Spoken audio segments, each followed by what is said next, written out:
বিএনপির প্রতি আস্থা রাখতে চাইছে মানুষ, আস্থা নষ্টে কাজ করলে প্রশ্রয় নয়, সতর্ক করলেন তারেক রহমান। জনগণের বিপক্ষে গেলে 5 আগস্টের পরিণতির হুঁশিয়ারি। রেলের রানিং স্টাফদের ধর্মঘটে সারা দেশে ট্রেন চলাচল বন্ধ, দিনভর দুর্ভোগ। যৌক্তিক দাবি মানা হয়েছে, নতুন বরাদ্দ সম্ভব নয় জানালেন উপদেষ্টারা। শেখ হাসিনা সরাসরি গুম ও হত্যার নির্দেশ দিয়েছিলেন, প্রধান উপদেষ্টার কাছে হিউম্যান রাইটস ওয়াচের প্রতিবেদন। প্রচলিত আইনেই হাসিনাকে দেশে ফেরানো সম্ভব, আশা দুদক ডিজির। স্বরাষ্ট্র ও তথ্য উপদেষ্টার আশ্বাসে 7 কলেজের শিক্ষার্থীদের আন্দোলন প্রত্যাহার, জাতীয়করণের আশ্বাসে কর্মসূচি প্রত্যাহার ইবতেদায়ী মাদ্রাসা শিক্ষকদের। দেখছিলেন ক্রাউন সিমেন্ট সংবাদ শিরোনাম। বিএনপির ভারপ্রাপ্ত চেয়ারম্যান তারেক রহমান বলেছেন, মানুষ বিএনপির প্রতি আস্থা রাখতে চাইছে, যে এই আস্থা নষ্ট করবে তাকে প্রশ্রয় দেওয়া হবে না। মুখে যা বলা হচ্ছে তা কাজে বাস্তবায়ন করার কথাও বলেন তারেক রহমান। বলেন, জনগণ ছাড়া নাম সর্বস্ব নেতা হয়ে কোনো লাভ নেই। জনগণের বিপক্ষে গেলে 5 আগস্টের পরিণতির কথা স্মরণ করিয়ে দেন বিএনপির ভারপ্রাপ্ত চেয়ারম্যান। রিপোর্ট করছেন সিকান্দার রেমান। সাতক্ষীরায় বিএনপির রাষ্ট্র কাঠামো মেরামতের 31 দফা প্রশিক্ষণ কর্মশালায় জনসম্পৃক্ততা বিষয়ে কথা বলেন বিএনপির ভারপ্রাপ্ত চেয়ারম্যান তারেক রহমান। ভার্চুয়াল বক্তব্যে তিনি বলেন, কে জনপ্রিয় সে সিদ্ধান্ত নেবে জনগণ। জনগণকে নিয়ে এই দেশের মালিক হচ্ছে জনগণ। এন্ড অফ দ্য ডে কিন্তু জনগণ ডিসাইড করবে আমরা পপুলার কি পপুলার না। এন্ড অফ দ্য ডে, দিনের শেষে এটা কিন্তু ডিসিশন নেবে জনগণ। কাজেই বক্তৃতা বিবৃতিতে মাঝে মাঝেই আমি একটি কথা বলি, জনগণের সঙ্গে থাকুন, জনগণকে সঙ্গে রাখুন, জনগণের সাথে থাকুন, জনগণকে সাথে রাখুন। আপনি একজন রাজনৈতিক কর্মী বা একজন রাজনৈতিক নেতা হিসেবে আপনার পিছনে যদি পাবলিকই না থাকে, তো আপনি কিসের রাজনৈতিক নেতা, কিসের রাজনৈতিক কর্মী? আপনার পিছনে যদি পাবলিকই না থাকে, ও আর নাম সর্বস্ব নেতা আপনি হবে, তো লাভ আছে কোনো? ওরকম হয়তো কোনো লাভ নেই। বিএনপির কেন্দ্রীয় প্রশিক্ষণ বিষয়ক কমিটির আয়োজিত অনুষ্ঠানে ভারপ্রাপ্ত চেয়ারম্যান বলেন, কোনো নেতা বা কর্মীর কারণে জনগণের আস্থা নষ্ট হলে তার দায় নেবে না দল। দল মাত্র নির্বিশেষ সাধারণ মানুষ যারা ভোটার এই দেশের, তারা বিএনপির উপরে আস্থা রাখতে চাইছে। এই আস্থা যদি নষ্ট করার জন্য কেউ কোনো কাজ করে, এমন কোনো কাজ করে যেটাতে আস্থা নষ্ট হবে, তাহলে ভাই তাকে তো আমার পক্ষে টানা সম্ভব না, টানবো না আমি তাকে শেল্টার আমি দেব না। এখানে দলকে স্বার্থপর হতেই হবে। কোনো ব্যক্তির কারণে, কোনো নেতার কারণে, কোনো কর্মীর কারণে যদি মানুষের আস্থা নষ্ট হয়, তাকে আমরা ওন করতে পারবো না। বিকজ আমরা বহু ঝড় ঝঞ্ঝার ভিতর দিয়ে আজ এখানে এসে দাঁড়িয়েছি, বহু অত্যাচার নির্যাতনের ভেতর দিয়ে এখানে এসে দাঁড়িয়েছি। আজকে যেমন শুধু দলের সাথে সম্পর্ক ছিন্ন করছি, এর পরবর্তীতে সরকারি অবস্থানে থাকলে তখন যেহেতু আমাদের একটি সুবিধা থাকবে, অন্যায়কারী যেই হোক না কেন, আমরা মুখে যেটা বলি আমরা সেটা বাস্তবায়নের চেষ্টা করব। এর কোনো নড়চড় হবে না। জনবিচ্ছিন্ন হলে, জনগণের বিরুদ্ধে, দেশের বিরুদ্ধে কাজ করলে কনসিকুয়েন্সেস বা পরিণতি কি হয়, ভাই আমরা 5ই আগস্ট দেখেছি না আমরা। তারেক রহমান আরও জানান, শুধু বিএনপির নেতাকর্মীদের জন্য নয়, দেশ ও জনগণের জন্য 31 দফা দেয়া হয়েছে। সামনের নির্বাচন পর্যন্ত 31 দফা নিয়ে মানুষের ঘরে ঘরে যেতে নেতাকর্মীদের নির্দেশনাও দেন তিনি। আমার বক্তব্য বাড়াবো না। সিকান্দার রেমান, বাংলা ভিশন, ঢাকা। রেলওয়ের রানিং স্টাফদের কর্মবিরতিতে সারা দেশে বন্ধ রয়েছে ট্রেন চলাচল। ভোগান্তিতে পড়েছেন অগণিত যাত্রী। রেলের পক্ষ থেকে বিকল্প হিসেবে বিআরটিসি বাসের ব্যবস্থা করা হয়েছে, তবে বাসগুলোর ফিটনেস নিয়ে উদ্বিগ্ন যাত্রীরা। বিষয়টি অর্থ মন্ত্রণালয় দেখবে বলে জানিয়েছেন রেল উপদেষ্টা মোহাম্মদ ফাউজুল কবির খান। পলাশ তালুকদারের ক্যামেরায় বিস্তারিত জানাচ্ছেন জিয়া খান। রেলওয়ে রানিং স্টাফ ও শ্রমিক কর্মচারী ইউনিয়নের ডাকে চলমান কর্মবিরতিতে সারা দেশে ট্রেন চলাচল বন্ধ রয়েছে। ট্রেন চালক, গার্ড এবং টিকিট চেকাররা কাজে যোগ না দেয়ায় দূরপাল্লা সহ কোনো ট্রেন ছেড়ে যায়নি কমলাপুর স্টেশন। ঘটনা পরিদর্শনে এসে রেল উপদেষ্টা জানান, তাদের অনেক দাবি ইতিমধ্যে পূরণ করা হয়েছে। দাবির মধ্যে বহুলাংশে এটা পূরণ করা হয়েছে। এটা অর্থ বিভাগে আমরা একদিন ধরে পাঠাচ্ছিলাম এবং অর্থ বিভাগ সেই চিঠির জবাব দিয়েছে এবং কিছু দাবি আছে এবং আরও তাদের কিছু দাবি আছে। ট্রেন বন্ধ থাকায় ভোগান্তিতে পড়েছেন যাত্রীরা। অনেক যাত্রী জানেন না কি কারণে বন্ধ ট্রেন চলাচল। আজকে কি জন্য রেল ধর্মঘট জানতে পারতেছি না। জানেন না? না, এখনো জানতে পারেন না? এখনো জানতে পারি না। বাসও আসে না, কই আইতেছে খালি আইতেছে সকাল থেকে। বেশিরভাগই দূরপাল্লার যাত্রী, স্টেশনে এসে বিপাকে পড়েন তারা। আমাদের পূর্বাভাস দেই নাই যে আমরা আজকে ধর্মঘট দেবো, এরকম কোনো পূর্বাভাস আমরা পাই নাই। আর যদি তারা টিকিট সেল দিয়ে থাকে তাহলে ধর্মঘটটা দিবে কেন, আমাদের প্রশ্ন হচ্ছে এইটা। যেতে পারতাম হয়তো 3টার আগে, এখন যাইতে হবে সন্ধ্যা 8টার পরে। যাত্রীদের জন্য বিকল্প হিসেবে বিআরটিসি বাসের ব্যবস্থা করেছে রেলওয়ে, তবে বাসের ফিটনেস নিয়ে প্রশ্ন অনেকের। যারা কাছে কিনারের যেগুলো মানুষ আছে ওনারা হয়তো যেতে পারেনি, কিন্তু যারা লং রুটে যারা বা লং ডিস্টেন্সে যারা আছে তাদের জন্য এই বাসে যাওয়া তো সত্যি খুব কষ্টের ব্যাপার। এই বাসে সম্ভব না, হাইওয়ে যেগুলো লং রোডের যেগুলো গাড়ি আছে এগুলো গাড়ি হলে হয়তো বা হতো। যাত্রীদের অভিযোগ স্বীকারও করলেন বিআরটিসি স্টাফরা। আমাদের ইনস্ট্যান্ট তো একটা ব্যবস্থা করতে হবে, তাই না? আমাদের গাড়ি তো অন্য রুটের গাড়ি আছে, ওই রুটে যদি আমরা সব গাড়ি নিয়ে আসি তাহলে তো আমাদের ওই রুটের যাত্রীরা তো ভোগান্তি দিতে পড়বে। ট্রেন চলাচল কবে স্বাভাবিক হতে পারে সে বিষয়ে কোনো সদুত্তর দিতে পারেননি স্টেশন ম্যানেজার। ঊর্ধ্বতন কর্তৃপক্ষ আলোচনার মাধ্যমে, ওনাদের সাথে আলোচনার মাধ্যমে যে সমস্যা, এই সমস্যা থেকে উত্তরণ হইলে আমরা আপনাদেরকে জানাতে পারব। মূল বেতনের সঙ্গে রানিং অ্যালাউন্স যোগ করে পেনশন এবং আনুতোষিক সুবিধা দেওয়ার দাবিতে দীর্ঘদিন ধরে আন্দোলন করে আসছেন রানিং স্টাফরা। জিয়া খান, বাংলা ভিশন, ঢাকা। একের পর এক মিটিং করেও রেলওয়ের রানিং স্টাফদের কর্মবিরতির কোনো সুরাহা করতে পারেনি কর্তৃপক্ষ। চালক, গার্ড এবং টিকিট চেকাররা কাজে যোগ না দিয়ে মঙ্গলবার মধ্যরাতের পর থেকে দূরপাল্লা সহ কোনো ট্রেনই ছেড়ে যায়নি কমলাপুর স্টেশন থেকে। দূরপাল্লা যাত্রীরা স্টেশনে এসে বিপাকে পড়েন। দ্রুত সমস্যার সমাধানের চেষ্টা করা হচ্ছে বলেও জানান কমলাপুর স্টেশনের ম্যানেজার।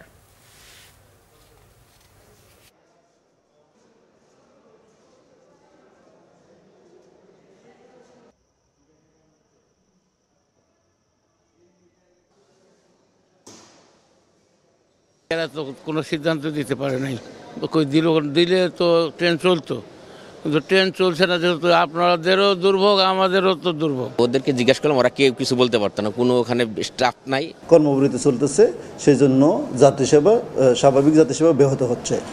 আর টিকিট রিফান্ড কাউন্টারে এবং অনলাইন টিকিট অনলাইনে রিফান্ড করার সুযোগ রয়েছে। আমাদের ঊর্ধ্বতন কর্তৃপক্ষ ওনাদের সাথে বারবার আলোচনায় বসতেছেন এবং আলোচনার মাধ্যমে এটার সমাধান করার চেষ্টা করতেছেন। আশা করি এটার একটা সমাধান হবেন। এদিকে যৌক্তিক বিষয় মানার পরও রেলওয়ের রানিং স্টাফদের জন্য নতুন করে আরও বরাদ্দ দেওয়া আপাতত সম্ভব নয় বলেছেন অর্থ উপদেষ্টা ডক্টর সালেউদ্দিন আহমেদ। মঙ্গলবার সচিবালয় সরকারি ক্রয় সংক্রান্ত উপদেষ্টা কমিটির বৈঠক শেষে তিনি এসব কথা বলেন। অর্থ উপদেষ্টা জানান, রেলওয়ের আন্দোলনরত রানিং স্টাফদের ওভারটাইম সহ কিছু বিষয়ে 8-10 দিন আগেই বরাদ্দ দেওয়া হয়েছে।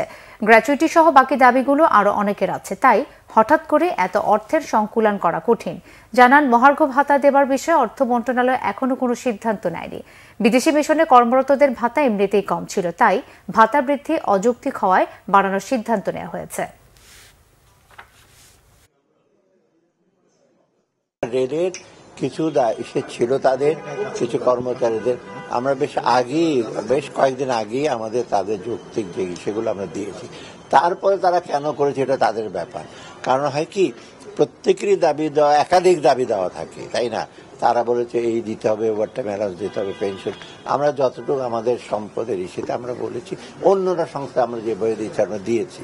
এতে মোটামুটি আমার মনে হয় এটা যুক্তি ছিল এবং আমরা দিয়েছি সুবিধা। এখন যদি তারা বলে আরো সবগুলো একসাথে দিতে হবে, তা আপনারা বুঝতে পারেন না, অর্থের সংকুলন তো আমার করতে হবে।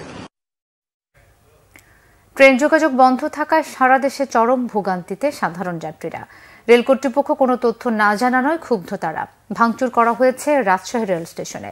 প্রতিনিধিদের পাঠানো তথ্যচিত্রে ডেস্ক রিপোর্ট। সারা দেশে বন্ধ ট্রেন চলাচল।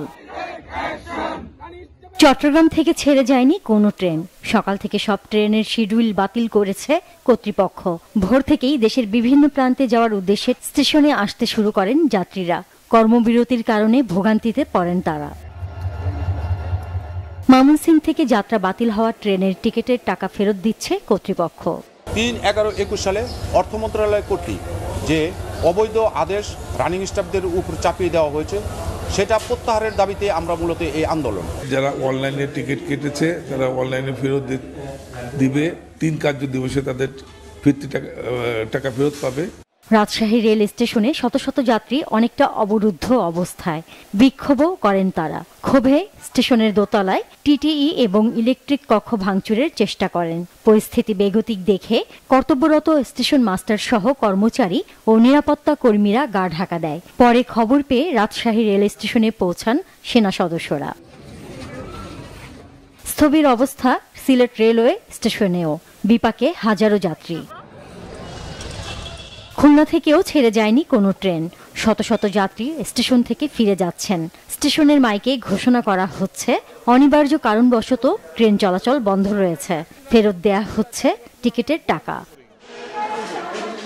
ব্রাহ্মণবাড়িয়ায়ও দুর্ভোগে ট্রেন যাত্রীরা। বিকল্প হিসেবে সড়ক পথকেই বেছে নিয়েছেন অনেকে। টিকিটের টাকা ফেরত পেতে ভোগান্তির অভিযোগ করেছেন যাত্রীরা। গাজীপুরেও ঢাকা রাজশাহী ও ঢাকা ময়মনসিংহ রেল লাইনের ট্রেন চলাচল বন্ধ। টঙ্গী স্টেশন দিয়ে চলছে না ঢাকা চট্টগ্রাম ও ঢাকা সিলেট রুটের ট্রেন। ভোগান্তিতে যাত্রীরা। রেল যোগাযোগ বন্ধ, চালকরা নাকি ধর্মঘট ডেকেছে তাদের দাবি আদায়ের জন্য। ঢাকায় ট্রেন ঢুকছে কিন্তু ঢাকা থেকে কোনো ট্রেন যাচ্ছে না 12টার পর থেকে। নাটোরে ট্রেন না ছাড়ায় দ্বিগুণ ভাড়া দিয়ে বিকল্প ব্যবস্থায় ছোট ছোট যানবাহনে গন্তব্যে যাচ্ছেন যাত্রীরা। অগ্রিম টিকিট সংগ্রহকারীদের স্টেশন কাউন্টার থেকে টিকিটের মূল্য ফেরত দিলেও কখন থেকে ট্রেন চলাচল স্বাভাবিক হবে তা জানাতে পারছে না স্টেশন কর্তৃপক্ষ। তিতুমির এক্সপ্রেস ধরার জন্য সকালবেলা সমস্ত খেলোয়াড় নিয়ে আসছি।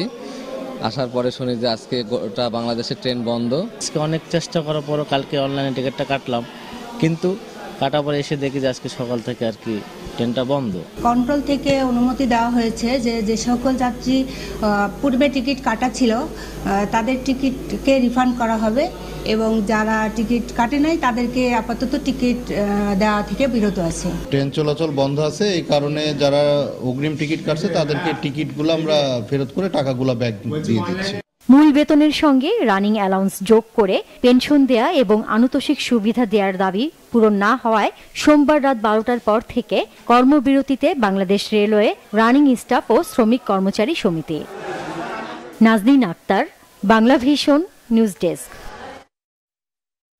সাবেক প্রধানমন্ত্রী শেখ হাসিনার সরাসরি নির্দেশে তার শাসনামলে গুম খুনের ঘটনা ঘটেছে বলে হিউম্যান রাইটস ওয়াচের কমিশনের রিপোর্টে উঠে এসেছে। মঙ্গলবার সন্ধ্যায় যমুনায় হিউম্যান রাইটস ওয়াচের এশিয়া অঞ্চলের পরিচালক এলিনাথ পিয়ারসন জুলাই অভ্যুত্থান সহ হাসিনা আমলের মানবাধিকার নিয়ে এই রিপোর্ট প্রধান উপদেষ্টার কাছে হস্তান্তর করেন। এ সময় প্রধান উপদেষ্টা অধ্যাপক ইউনুস বলেন, আগস্ট অভ্যুত্থানের পর র্যাব শেখ হাসিনার আমলে তাদের বিচার বহির্ভূত হত্যাকাণ্ডের জন্য প্রকাশ্যে জনগণের কাছে ক্ষমা চেয়েছে। সেসব অফিসার এসব হত্যাকাণ্ডের সাথে জড়িত, তাদের বিচার চলমান। এছাড়া মানবাধিকার প্রতিষ্ঠায় অন্তর্বর্তীকালীন সরকারের নেয়া বিভিন্ন উদ্যোগ আন্তর্জাতিক এই মানবাধিকার সংগঠনের এশিয়া অঞ্চলের প্রধানের কাছে তুলে ধরেন প্রধান উপদেষ্টা। সকল মানুষের অধিকার প্রতিষ্ঠায় জুলাই অভ্যুত্থানের চেতনা বাস্তবায়নে অন্তর্বর্তীকালীন সরকারের অঙ্গীকারের কথাও পুনর্ব্যক্ত করেন তিনি। নিশ্চয়তা দেন জুলাই হত্যাকাণ্ডের বিচার নিশ্চিত করার।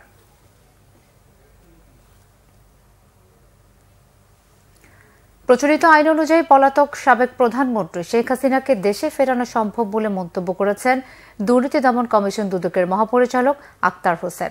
এছাড়া বেনামী প্রতিষ্ঠানের নামে 800 কোটি টাকা আত্মসাতের অভিযোগে এস আলমের ছেলে আহসানুল আলম ও ভাই রাশিদুল আলম সহ 52 জনের বিরুদ্ধে দুদক মামলা করেছে বলেও জানান মহাপরিচালক। বিস্তারিত জানাচ্ছেন মামুন আব্দুল্লাহ। 24-এর গণহত্যা, দুর্নীতির অভিযোগ সহ শতাধিক মামলা হয়েছে ছাত্র জনতার অভ্যুত্থানে ক্ষমতাচ্যুত প্রধানমন্ত্রী শেখ হাসিনার নামে। মামলা হলেও পালিয়ে ভারতে আশ্রয় নেয়া শেখ হাসিনাকে ফেরানো নিয়ে নানা জল্পনা কল্পনা চলছে। এবার তাকে দেশে ফেরানো নিয়ে মুখ খুললেন দুদক মহাপরিচালক আক্তার হোসেন। মঙ্গলবার দুদক কার্যালয়ে সংবাদ সম্মেলনে তিনি বলেন, প্রচলিত আইনেই শেখ হাসিনাকে ফেরানো সম্ভব। সরকার এবং বিভিন্ন আইন প্রয়োগকারী সংস্থা সহ দুর্নীতি দমন কমিশন এ বিষয়ে কাজ করছেন। আমাদের এই সংক্রান্তে গঠিত তদন্ত দল কাজ করছেন। সুতরাং আইন অনুযায়ী সবকিছুই বিবেচনা করা হবে এবং সেই ধরনেরই প্রচেষ্টা অব্যাহত আছে। দুদক মহাপরিচালক কথা বলেন এস আলমের দুর্নীতি নিয়েও। জানান, বেনামী প্রতিষ্ঠানের নামে 800 কোটি টাকা আত্মসাতের অভিযোগে এস আলমের ছেলে, ভাই সহ 52 জনের নামে মামলা করেছে দুদক। পারস্পরিক যোগসাজশে ক্ষমতার অপব্যবহার, অপরাধমূলক বিশ্বাসভঙ্গ, অপরাধমূলক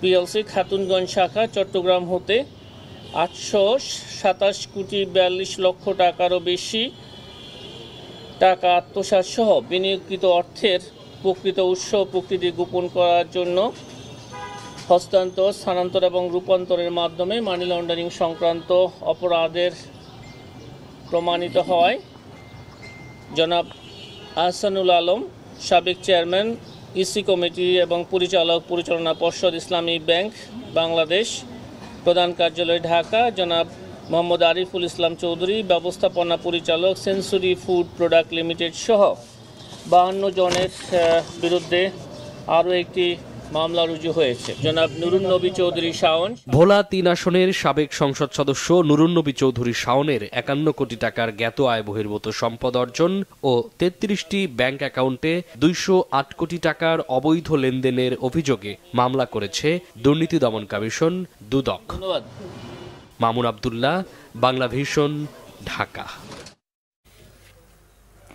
স্বরাষ্ট্র ও তথ্য উপদেষ্টার সাথে বৈঠকে দাবি মেনে নেবার আশ্বাসের পরিপ্রেক্ষিতে কর্মসূচি প্রত্যাহার করেছেন 7 কলেজের শিক্ষার্থীরা। মঙ্গলবার সচিবালয়ে বৈঠক শেষে শিক্ষার্থীরা একথা জানান। এ সময় স্বরাষ্ট্র উপদেষ্টা অবসরপ্রাপ্ত লেফটেন্যান্ট জেনারেল জাহাঙ্গীর আলম চৌধুরী বলেন, 7 কলেজের শিক্ষার্থীদের দাবি নিয়ে আলোচনা হয়েছে, পর্যায়ক্রমে এসব দাবি মেনে নেওয়া হবে। 7 কলেজ নিয়ে আলাদা বিশ্ববিদ্যালয় অবকাঠামোর সম্ভাবনা নিয়েও আলোচনা হয়েছে সরকারের সঙ্গে। রিপোর্ট রিশান নাসরুল্লাহর। আলাদা বিশ্ববিদ্যালয়ের দাবিতে আন্দোলনরত 7 কলেজের শিক্ষার্থীদের সাথে রবিবার রাতে সংঘর্ষ হয় ঢাকা বিশ্ববিদ্যালয়ের শিক্ষার্থীদের। এরপর ঢাকা বিশ্ববিদ্যালয়ের উপাচার্যের পদত্যাগ সহ 6 দফা দাবিতে আন্দোলন চালিয়ে যাবার ঘোষণা দেয় শিক্ষার্থীরা। শিক্ষার্থীদের দাবি দেওয়া নিয়ে মঙ্গলবার সচিবালয়ে 7 কলেজের প্রতিনিধিদের সাথে বৈঠক করেন কয়েকজন উপদেষ্টা। বৈঠক শেষে স্বরাষ্ট্র উপদেষ্টা জানান, শিক্ষার্থীদের দাবিগুলো বিবেচনা করা হচ্ছে। আমার 2 ছোট ভাইয়ের সাথে আমার আবার এই ঢাকা কলেজের পুরানো দিনের অনেক স্মৃতি নিয়ে আলাপ হলো এবং তাদের যে কতগুলি দাবি ছিল এবং সমস্যা ছিল এগুলি নিয়ে আমাদের পুঙ্খানুপুঙ্খানু আলাপ হয়েছে এবং এইভাবে আমরা এগুলির ব্যবস্থা নিব। এ সময় শিক্ষার্থীরা জানান, অন্তর্বর্তী সরকারের উপদেষ্টাদের আশ্বাসে আপাতত আন্দোলনের কর্মসূচি বাতিল করেছেন তারা। আমরা যে বলেছিলাম যে 24 ঘন্টা পরে আমরা 7 কলেজের সামনে থেকে ঢাকা বিশ্ববিদ্যালয়ের বাস সহ অন্যান্য বাস যে চলতে দিব না সহ যে কর্মসূচি এবং নিউ মার্কেট থানা ঘেরাও যে কর্মসূচি দিয়েছিলাম সেই কর্মসূচি আমরা প্রত্যাহার করে নিলাম। আমাদের সাথে এখানে ফলপ্রসূ পজিটিভ একটি মতামত বা আলোচনা সভা হয়েছে।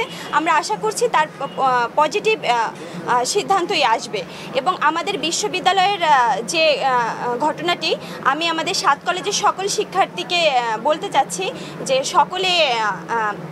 সকলকে অভিনন্দন, তোমরা একটা নতুন বিশ্ববিদ্যালয় পাচ্ছ। আমরা শতভাগ আশ্বস্ত, কারণ আশ্বস্ত না হওয়ার কোনো কারণই নেই, যেহেতু রাষ্ট্রের সর্বোচ্চ পজিশনের ব্যক্তিবর্গ আসলে আমাদের আশ্বাস দিয়েছেন এবং তারা নিজেরাই এটার সাথে সম্পৃক্ত এবং তারা নিজেরাই কাজ করছেন। সুতরাং সেখানে আমাদের আসলে হতাশ হওয়ার কোনো জায়গাই নেই। তারা আমাদের কাছ থেকে 3 দিনের সময় নিয়েছেন। আমরা 3 দিনের সময় তাদেরকে আমরা 3 দিনের সময় দিয়েছি। আশা করি এই 3 দিনের মধ্যে থেকে রাকিবের ব্যাপারে যে হামলাটা হয়েছে সেই হামলার সুষ্ঠু তদন্ত করে একটা সুষ্ঠু বিচার হবে। আলাদা বিশ্ববিদ্যালয়ে অবকাঠামো পাওয়ার আশ্বাসে খুশি হলেও আহত সহপাঠীদের কথা বিবেচনা করে আনন্দ মিছিল করা হচ্ছে না বলেও জানান শিক্ষার্থী প্রতিনিধিরা। রিশান নাসরুল্লাহ, বাংলা ভিশন, ঢাকা। 7 কলেজের জাতীয়করণের আশ্বাসে অবশেষে কর্মসূচি প্রত্যাহার করলেন ইবতেদায়ী মাদ্রাসার শিক্ষকরা। সেই সঙ্গে আগামী জুনের মধ্যে দাবি বাস্তবায়নের দাবি জানিয়েছেন তারা। মঙ্গলবার বিকেলে সচিবালয়ে বৈঠক শেষে জাতীয়করণের ঘোষণা দেন শিক্ষা মন্ত্রণালয়ের যুগ্ম সচিব SM মাসুদুল হক। তবে আগামী জুনের মধ্যে দাবি বাস্তবায়ন না হলে 1 জুলাই থেকে আবারও আন্দোলনের ঘোষণা দেন শিক্ষকরা। রিপোর্ট ওবায়দুল্লাহ মামুনের। সারা দেশে 1519টি ইবতেদায়ী মাদ্রাসাকে জাতীয়করণের দাবিতে গত 10 দিন ধরে জাতীয় প্রেস ক্লাবে আন্দোলন করে আসছেন শিক্ষকরা। কয়েক দফা পুলিশ লাঠিচার্জের পর গত সোমবার থেকে শাহবাগে আন্দোলন করছেন ইবতেদায়ী মাদ্রাসার শিক্ষকরা। জাতীয়করণের দাবিতে মঙ্গলবার দুপুর 2টা পর্যন্ত আলটিমেটাম বেঁধে দেন তারা। অবশেষে সচিবালয়ে বৈঠক শেষে শিক্ষা মন্ত্রণালয় শিক্ষকদের দাবি মেনে নেওয়ার কথা জানায়। প্রাথমিক বিদ্যালয়ের মতো স্বতন্ত্র ইবতেদায়ী মাদ্রাসায় প্রাক প্রাথমিক শ্রেণী খোলার অনুমোদনের পাশাপাশি শিক্ষক নিয়োগ দিবে সরকার। এদিকে দাবি আদায় হওয়ায় উচ্ছ্বাস প্রকাশ করেন শিক্ষকরা। তাদের কেউ কেউ সরকারের প্রতি কৃতজ্ঞতা প্রকাশ করতে গিয়ে আবেগ আপ্লুত হয়ে পড়েন। এ সময় দাবি বাস্তবায়নে সরকারকে দ্রুত উদ্যোগী হওয়ার আহ্বান জানান। এই ছাত্র জনতার 24-এর বিপ্লবের মধ্য দিয়ে আল্লাহ পাক একটা নিরসনের ব্যবস্থা করেছেন ইনশাআল্লাহ। আমরা এতে খুশি যেহেতু আমরা এতদিন কিছুই পাই নাই। শিক্ষা প্রতিষ্ঠানগুলো এক জায়গায় করে তালিকাবদ্ধ করে পর্যায়ক্রমে আমাদেরকে জাতীয়করণ আওতায় নিয়ে আসবে। আর এখন এমপিভুক্ত করা হবে এবং আমাদের যে 6 দফা ছিল 6 দফা তারা মেনে নিয়েছে। এখন আমার প্রতিষ্ঠানে ফিরে দেবো এবং আমাদের সহস্থানে যাবো এবং আমরা আমাদের দায়িত্ব পালন করব। সরকারের পক্ষ থেকে দাবি মেনে নেওয়ার ঘোষণার পর অবস্থান কর্মসূচি প্রত্যাহার করে নেন স্বতন্ত্র ইবতেদায়ী মাদ্রাসার শিক্ষকরা। ওবায়দুল্লাহ মামুন, বাংলা ভিশন, ঢাকা। আগামী নির্বাচন অবাধ ও নিরপেক্ষ হবে, মানুষ তার ভোটাধিকার প্রয়োগ করতে পারবে, জানালেন প্রধান নির্বাচন কমিশনার এএমএম নাসির উদ্দিন। ইউরোপীয় ইউনিয়নের রাষ্ট্রদূত মাইকেল মিলারের সাথে বৈঠকে তিনি এই মন্তব্য করেন। মঙ্গলবার আগারগাঁয়ে নির্বাচন ভবনে এই বৈঠক হয়। প্রধান নির্বাচন কমিশনার জানান, ত্রয়োদশ জাতীয় সংসদ নির্বাচন সুষ্ঠু ও বিশ্বাসযোগ্য করতে 16 আনা প্রস্তুতি নিয়েছে নির্বাচন কমিশন। বাংলাদেশে নিযুক্ত ইউরোপীয় ইউনিয়নের রাষ্ট্রদূত মাইকেল মিলার জানান, গ্রহণযোগ্য নির্বাচন করতে সব ধরনের সহযোগিতা করতে প্রস্তুত ইইউ। আন্তর্জাতিক মানের নির্বাচন করতে বাংলাদেশকে সহযোগিতা করবে ইউরোপীয় ইউনিয়ন। গণতান্ত্রিক যাত্রায় নির্বাচন আয়োজন নিয়ে সব রকম সহায়তার আশ্বাস দেন তিনি। বলেন, সংস্কারের জন্য সময় কম হচ্ছে। ইসির স্বাধীনতা খর্ব হয় এমন কিছুতে আপত্তি জানানো হয়েছে। ইসির স্বাধীনতা অক্ষুণ্ণ রাখতে ইউরোপীয় ইউনিয়ন একমত বলেও জানান রাষ্ট্রদূত। Have come with a message of support for the reform ambitions of the interim government, for the holding of elections in a transparent manner in line with international standards, and also to ask the Chief Election Commissioner what the European Union can do to support him. আমরা বলেছি যে আমাদের যে commitment যে for a free fair credible election সেটা achieve করার জন্য, deliver করার জন্য আমরা সার্বিক প্রস্তুতি নিয়ে আগাচ্ছি, এই কথাটা ওনাদেরকে জানিয়েছি। তারা খুশি হয়েছেন যে ঠিক আছে, আমাদের প্রস্তুতি দেখে তারা খুশি হয়েছেন এবং আমরা যে খুব সর্বশক্তি নিয়োগ করেছি এটা ওনারা অ্যাসেস করতে পেরেছেন, রিয়েলাইজ করতে পেরেছেন। বিএনপির স্থায়ী কমিটির সদস্য আমির খসরু মাহমুদ চৌধুরী বলেছেন, বাংলাদেশে আগামী নির্বাচনের দিকে অন্যান্য দেশের মতো নজর রাখছে ব্রাজিলও। মঙ্গলবার বিএনপি চেয়ারপারসনের গুলশান কার্যালয়ে যান বাংলাদেশে নিযুক্ত ব্রাজিলের রাষ্ট্রদূত। বিএনপির মহাসচিব মির্জা ফখরুল ইসলাম আলমগীরের নেতৃত্বে দলের প্রতিনিধির সঙ্গে বৈঠক করেন রাষ্ট্রদূত। বৈঠক শেষে বিএনপির স্থায়ী কমিটির সদস্য আমির খসরু মাহমুদ চৌধুরী জানান, দুই দেশের মধ্যে বাণিজ্যিক সম্ভাবনা নিয়ে মূলত আলোচনা হয়েছে। কৃষি, গার্মেন্টস, ফার্মাসিউটিক্যালস সহ অনেক বিষয়ে ব্রাজিলের সহযোগিতা চাওয়া হয়েছে বলেও জানান তিনি। পাশাপাশি বাংলাদেশের ফুটবলে কিভাবে আরও উন্নত করা যায় এ বিষয়ে ব্রাজিলের রাষ্ট্রদূতের সঙ্গে আলোচনা হয়েছে বলেও জানান আমির খসরু মাহমুদ। দুর্বল ব্যাংক এবং এসআলএম গ্রুপের ব্যাংকের গ্রাহকদের কিছুদিন ধৈর্য ধরতে বলেছেন governor doctor Ahsan H Mansur. 22টি মন্ত্রণালয়ের আলাদা করে ক্ষুদ্র ঋণ বিতরণে লাইসেন্স দেওয়াকে অযৌক্তিক মন্তব্য করে জানান, সমবায় সমিতির নিজের সক্ষমতা নেই, কিন্তু তারা লাইসেন্স দিয়ে সমাজে বড় আর্থিক প্রতারণা করছে। মঙ্গলবার রাজধানীর সিরডাপ মিলনায়তনে ক্ষুদ্র ঋণ নিয়ে আয়োজিত সেমিনারে অংশ নিয়ে গভর্নর কথা বলেন ব্যাংক খাত নিয়ে। দুর্বল ব্যাংক গ্রাহকদের আশ্বস্ত করেন তিনি। গভর্নর বলেন, ক্ষুদ্র ঋণ বিতরণে আলাদা আইনে পরিচালিত হচ্ছে গ্রামীণ ব্যাংক, তবে সবার ঋণ দেবার লাইসেন্স আর্থিক অনিয়ম সৃষ্টি করছে। অনুষ্ঠানে অর্থ মন্ত্রণালয়ের আর্থিক প্রতিষ্ঠানের সচিব নাজমা মোবারক বলেন, বড় আকারের ঋণ দিয়ে ব্যাংকগুলো হয়রান হয়ে গেছে। দুর্বার রাজশাহীর পারিশ্রমিক কাণ্ডে তোলপাড় বিপিএল। একটা ফ্র্যাঞ্চাইজি নিজেদের আগ্রহে দলে নিয়ে পেমেন্ট নিয়ে টালবাহানা করার ঘটনা অপ্রত্যাশিত মনে করছেন বিসিবি পরিচালক নাজমুল আবেদিন ফাহিম। আয়োজক হিসেবে ব্যর্থতার দায় নিজেদের বলে মন্তব্য করেন তিনি। সমস্যার সমাধান ভবিষ্যতের জন্য তুলে রাখলেন এই পরিচালক। মনির হোসেন খানের রিপোর্ট। বিপিএল যেখানে বিতর্ক সেখানে প্রধান উপদেষ্টার প্রেসক্রিপশনে এবার রোল মডেলের স্বপ্ন দেখিয়েছিলেন নতুন আয়োজকরা, কিন্তু এবারই বিতর্কটা ছাড়িয়েছে অন্য মাত্রায়। পারিশ্রমিক না পেয়ে খেলতে অস্বীকৃতি জানিয়েছে দুর্বার রাজশাহীর বিদেশি ক্রিকেটাররা। গুঞ্জন আছে চেক বাউন্সের। সমস্যা সমাধানে ফ্র্যাঞ্চাইজি ওনারদের বিসিবিতে মধ্যাহ্নভোজের নিমন্ত্রণ। নাজমুল আবেদিন ফাহিমের কণ্ঠে অসহায়ত্ব। আগামী 7 দিনে কতটুকু সমস্যার সমাধান হবে জানেন না তিনি। দল কিনে অর্থ পরিশোধ না করার চেষ্টা তার কাছে অপ্রত্যাশিত। এতটা আশা করিনি যে কোনো ফ্র্যাঞ্চাইজি আগ্রহী হবে একটা দল নিতে, একটা দল পরিচালনা করতে, এবং সে এইরকম একটা সিচুয়েশন ক্রিয়েট করবে। আমি নিশ্চিত নই আরও 7 দিনে সেটার সমাধান কতটুকু হবে। যদিও এই সমস্যা একদিনে হয়নি। টুর্নামেন্ট শুরুর আগে ব্যাংক গ্যারান্টি দেয়নি ফ্র্যাঞ্চাইজিগুলো, টুর্নামেন্ট শুরুর পরও করেনি খেলোয়াড়দের পারিশ্রমিক পরিশোধ। এত কিছু জেনেও বিপিএল আয়োজনের চ্যালেঞ্জ নিয়েছে বোর্ড। ব্যর্থতার দায় নিজেদের কাঁধে নিলেন ফাহিম।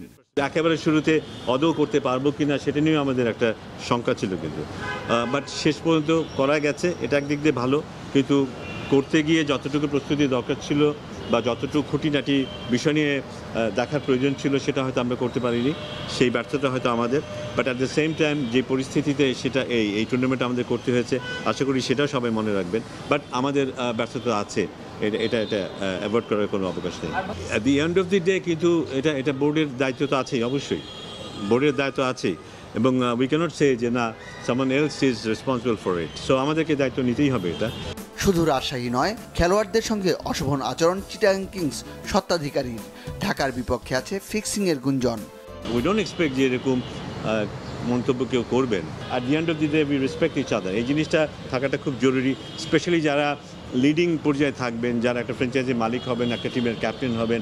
বিসিবিতে পরিবর্তন এসেছে, তবে বাড়েনি সাংগঠনিক দক্ষতা। এবারের শিক্ষায় আগামীতে ভালো টুর্নামেন্ট আয়োজনের আশ্বাস নাজমুল আবেদিন ফাহিমের। মনির হোসেন খান, বাংলা ভিশন, ঢাকা। সংবাদ শেষ করব ক্রাউন 7 শিরোনামগুলো আরো একবার জানিয়ে। বিএনপির প্রতি আস্থা রাখতে চাইছে মানুষ, আস্থা নষ্টে কাজ করলে প্রশ্রয় নয়, সতর্ক করলেন তারেক রহমান। জনগণের বিপক্ষে গেলে 5 আগস্টের পরিণতির হুঁশিয়ারি। রেলের রানিং স্টাফদের ধর্মঘটে সারা দেশে ট্রেন চলাচল বন্ধ, দিনভর দুর্ভোগ। যৌক্তিক দাবি মানা হয়েছে, নতুন বরাদ্দ সম্ভব নয় জানালেন উপদেষ্টারা। শেখ হাসিনা সরাসরি গুম ও হত্যার নির্দেশ দিয়েছিলেন, প্রধান উপদেষ্টার কাছে হিউম্যান রাইটস ওয়াচের প্রতিবেদন। প্রচলিত আইনেই হাসিনাকে দেশে ফেরানো সম্ভব, আশা দুদক ডিজির।